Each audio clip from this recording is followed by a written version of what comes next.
నమస్తే, నేను మీ సతీష్. జగన్మోహన్ రెడ్డి 2029లో అధికారంలోకి రావటం అంటే ఆ గెలుపు నల్లేరు మీద నడకే. మొన్నటి 2024 ఎన్నికల్లో కూడా జగన్మోహన్ రెడ్డి ఓటమికి ఏదైతే గనక సహకరించినటువంటివి మూడే అంశాలు.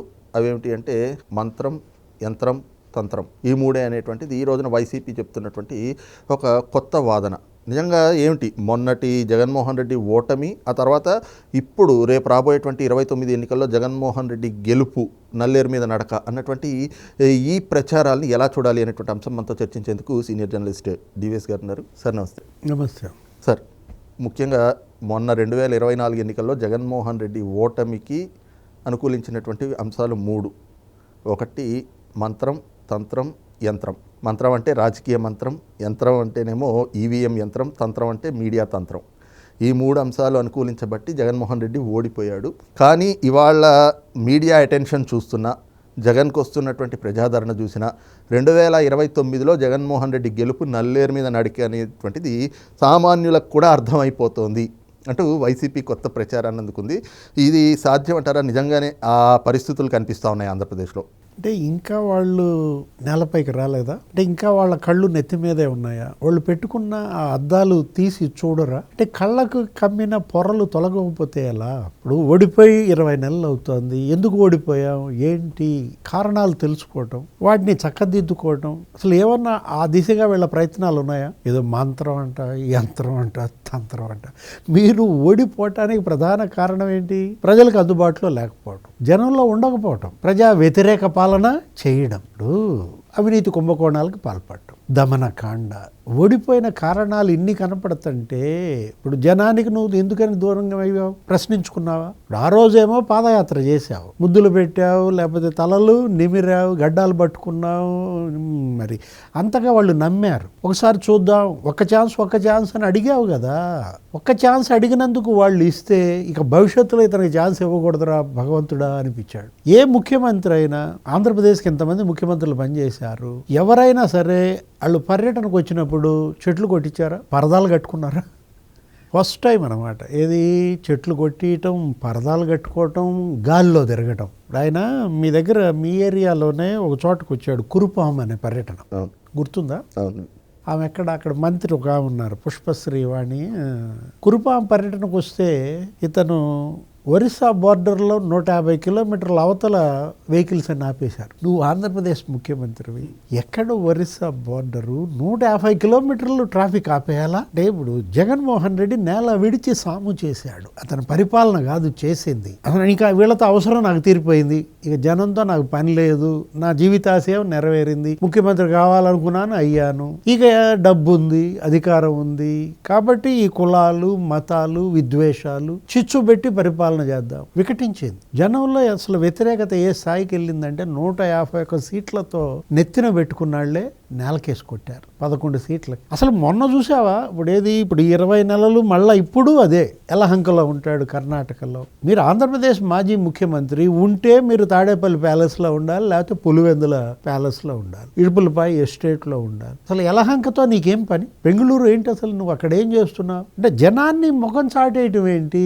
నీ లీడర్స్కి అందుబాటులో ఉండవు, నీ క్యాడర్కి అందుబాటులో ఉండవు. ఆందోళనకు పిలిపిస్తాడు, ఒక ఆందోళనలో పాల్గొనడు. ఇప్పటికి 20 నెలల్లో ఒక 10 ఏమో చేశారు, ఏదో దీక్షలని, ఫీజు పోర్ అని, లేకపోతే రైతు పోరు, యువత దీక్ష, అసలు కరెంటు పోర్ అని అనేక ఆందోళనకు పిలిపించాడు కదా. ఒక్క దాంట్లో అన్నా నువ్వు ముందుండి, నువ్వు నిలబడి నువ్వు చేసావా? అంటే నాయకుడిగా ఉండాలంటే ఇవాళ ఏంటి, ఒక పార్టీ అంటే ప్రజల్లో ఉండాలి, ప్రజలకు అండగా ఉండాలి. ఇప్పుడు కమ్యూనిస్టులు ఉన్నారు, సిపిఐ, సిపిఎం. ఇప్పటికీ వాళ్ళకి అసలు ఓట్ బ్యాంక్ లేకపోయినా, ఒక్క సీట్ లేకపోయినా వాళ్ళేంటి పిలిస్తే పలుకుతారు. ఉన్నది తక్కువ మంది అయినా 10 మందో 15 మందో జెండాలు వేసుకొస్తారు. అక్కడేదో నివేశన పట్టాల గురించో, భూ కబ్జాల మీదో రెవెన్యూ ఆఫీసును ముట్టడిస్తారు. అసలు ఉద్యోగులతో శత్రుత్వమే. హింస పెట్టాడు ఎవరిని? ఉద్యోగులు. ఆ టీచర్లు ఎన్ని యాప్లు, ఒక 56 యాప్లు అప్లోడ్ చేయమన్నాడు రోజు. అసలు టీచర్కిను బాత్రూమ్స్కి ఏమైనా సంబంధమా? బాత్రూమ్ల ఫోటో తీసి అవి అప్లోడ్ చేయాలంట. అటెండెన్స్ అదొకటి అప్లోడ్ చేయాలంట. అరే కోడిగుడ్లు, చిక్కీలు, సిమెంటులు, అంటే ఇప్పుడు తను చేసిన ప్రతి పని బెడిచి కొట్టింది. ఇప్పుడు పాలసీ అంటాడు, అదేమంటే ఏది 3 క్యాపిటల్స్ అని ఒక పాలసీ పెట్టాడు అమరావతిని చంపటం కోసం. నీకేమన్నా విశాఖపట్నం మీద ఏమన్నా నీకు ఉందా ప్రేమ? ఇప్పుడు ఇవాళ చూడు విశాఖపట్నం ఏం చేస్తున్నారు వీళ్ళు 20 నెలల్లో. అరే ఈ రోజు కూడా లోకేష్ అక్కడికి వచ్చి హెల్త్ కేర్ ఏంటది బ్లూ స్టార్ హెల్త్ కేర్ ఏదో దానికి వాళ్ళ శంకుస్థాపన, ఒక 2,000 కోట్ల పెట్టుబడి అంట, ఒక 2,000 మందికి ఉపాధి ఇచ్చేది. రేపొద్దున 7వ తారీఖు ఆర్సిలర్ మెటల్ స్టీల్ కంపెనీకి అసలు ప్రధాని మోడీయే వచ్చి శంకుస్థాపన. ఒక విశాఖపట్నమే చూడు ఈ 20 నెలల్లో ఎన్ని ఇన్వెస్ట్మెంట్స్ వచ్చాయి. ప్రధాని మోడీ ఇది రేపొద్దున 2వసారి ఆయన కనుక వస్తే, అంతకుముందు వచ్చి ఎన్టీపీసీ గ్రీన్ హైడ్రోజన్ హబ్కి అసలు 2 లక్షల కోట్లతో అక్కడ అనేక పనులకు ఆయన శంకుస్థాపనలు భూమి పూజలు చేశాడు. అసలు ఇప్పుడు రాష్ట్రానికి 20 నెలల్లో 20 లక్షల కోట్ల పెట్టుబడులు వస్తే 10 లక్షల కోట్ల పెట్టుబడులు విశాఖపట్నం అంట. ఇప్పుడు కాగ్నిజెంట్, టీసీఎస్ ఇప్పుడు అక్కడి నుంచి పనిచేస్తున్నాయి బ్రహ్మాండంగా. ఆ రెండిటిల్లోనే నీకు దగ్గర మరి 25,000 మంది. కాగ్నిజెంట్ ఆయన అయితే మరీ అన్యాయం, 2,500 మందితో నేను పెట్టుకుంటాను ఉద్యోగులనంటే ముఖ్యమంత్రి 25,000 మంది ఎంప్లాయ్మెంట్ ఇవ్వాలి నువ్వు అనేసరికి ఒప్పుకున్నాడు చంద్రబాబు. అంటే ఇప్పుడు చంద్రబాబు ముఖ్యమంత్రిగా 20 నెలలు అయింది. జనంలో ఉన్నాడా లేడా? జనంలో తిరుగుతున్నాడా లేదా? అరే ప్రతి నెల పెన్షన్ ఆయన వచ్చి ఇస్తున్నాడు. ఎమ్మెల్యేలు అంతా వెళ్ళాలి ఇవ్వాలి. ఇప్పుడు ఇవాళ వెళ్తున్నట్టున్నారు పెన్షన్ పంపిణీ. ఎక్కడ? విజయనగరం, ఎక్కడ? చీపురుపల్లి.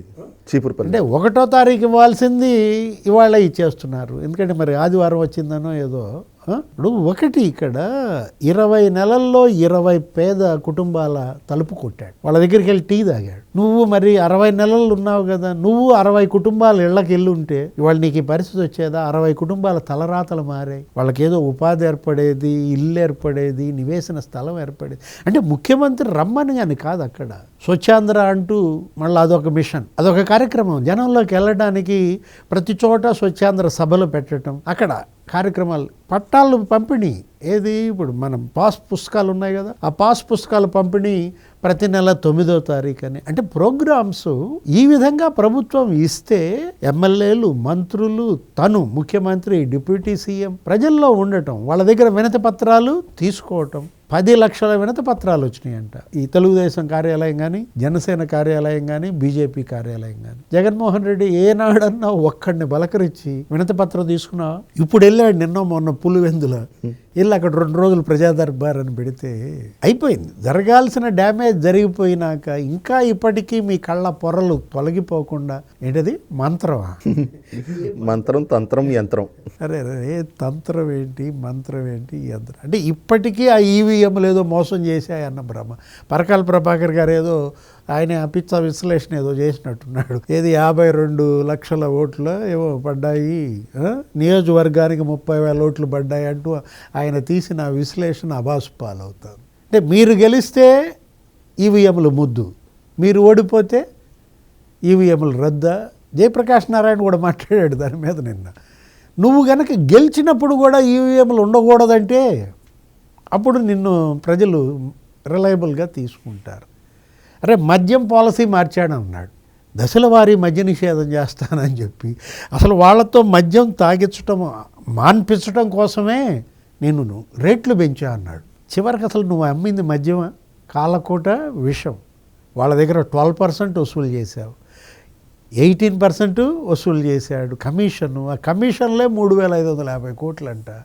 దాంతో సంతృప్తి పడకుండా తనే డిస్టిలరీలు కబ్జా చేసి ఈ రసాయనాలు అవి వేసి నకిలీ మద్యం తయారు చేసి, అదే జే బ్రాండ్ మద్యం అన్నారు దాన్నే, జనంతో తాగిచ్చి చనిపోయారు. కిడ్నీస్ దెబ్బతిన్నాయి, లివర్ దెబ్బతింది.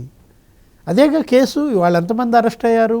16 మంది అరెస్ట్ అయితే మీ ఎంపీ ఎవరు, మిథున్ రెడ్డి 60 రోజులు ఏవో జైల్లో ఉన్నాడు.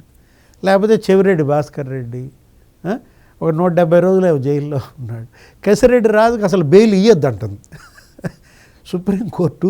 ఇంకో 9 నెలలు ఉన్నా పర్వాలేదు అంటుంది సుప్రీంకోర్టు.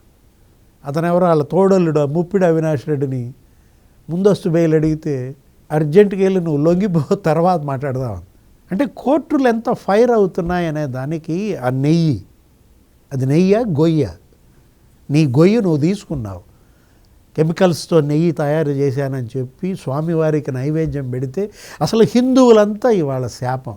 రాబోయే ఎన్నికల్లో ఏ ఒక్క హిందువు ఆ పార్టీకి ఓటేయకూడదు. క్విట్ వైసీపీ అంటున్నారు. స్వామీజీలు పెట్టుకున్నారు, నిన్న కూడా ఏదో మీటింగ్ పెట్టుకున్నట్టున్నారు. పశ్చాత్తాప దీక్ష అని చెప్పి రేపు ప్రాయశ్చిత్తం ఏదో చేస్తున్నట్టున్నారు. ఏ ప్రాయశ్చిత్తాలు చేసుకుంటే జగన్మోహన్ రెడ్డిని మళ్ళీ నమ్ముతారా?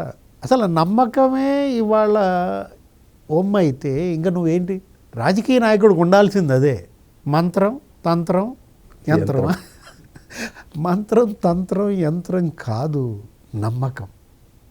ఇవాళ విశ్వాసం. నీ మీద నమ్మకం లేదు, నిన్ను ఎలా జనం విశ్వసిస్తారు? ఇప్పుడు తల్లి నమ్మొద్దా? తల్లిపై కేసేసావని, చెల్లి ఆస్తులు తిన్నావని, ఇంకో చెల్లి పాపం పోరాటం సునీత. జగన్మోహన్ రెడ్డి వాళ్ళు ఏంటంటే కేవలం కొంతమంది నేరస్తులు, క్రిమినల్స్, వాళ్ళతో ఇవాళ ఒక గ్యాంగ్ నడుపుతూ అదే పార్టీ ముసుగులో రప్ప అంటారు. నిన్న కూడా చూసావు కదా, ఏంటది హోలీయా? రక్తంతో హోలీ ఆడలు అంటే ఏంటి? రేపొద్దున గెలిపించేది రక్తమేనా? గొడ్డలే గెలిపించుదంటావా? జగన్మోహన్ రెడ్డి ఇప్పటికైనా సరే ఈ రాబోయే ఇంకా టైం ఉంది ఆయనకి, ఎంత 3 ఏళ్ళు ఉంది కదా, ఈ 3.5 ఏళ్ళు అయినా అతను ఏం చేయాలా? యలహంక బంద్, కర్ణాటక పోవటం మానుకోవాలి, ఇక్కడే ఉండాలి, ఇక్కడే ప్రజలకు అందుబాటులో ఉండాలి. రోజు ఇంట్లోనో పులివెందుల్లోనో ఎక్కడుంటే అక్కడ ప్రజా దర్బార్ పెట్టుకుని ప్రతిరోజు ప్రజల్ని కలుస్తూ అట్లా విశ్వాసం నమ్మకం పెంచుకుంటే కొన్ని ఓట్లన్నా పడతాయి. ఎటు గెలుపుకి అసలు అది అసాధ్యం అనుకో. Thank you. నమస్తే.